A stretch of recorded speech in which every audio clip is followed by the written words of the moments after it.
What a beautiful thought I am thinking concerning the great speckled bird.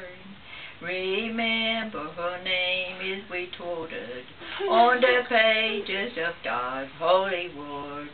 Desiring to lower her standards, they watched every move that she made. They longed to find fault with her teaching, but they found no mistake.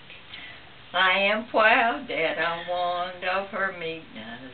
I am glad that my name's on her book, for I want to be one ever feeling on the face of my Savior to look.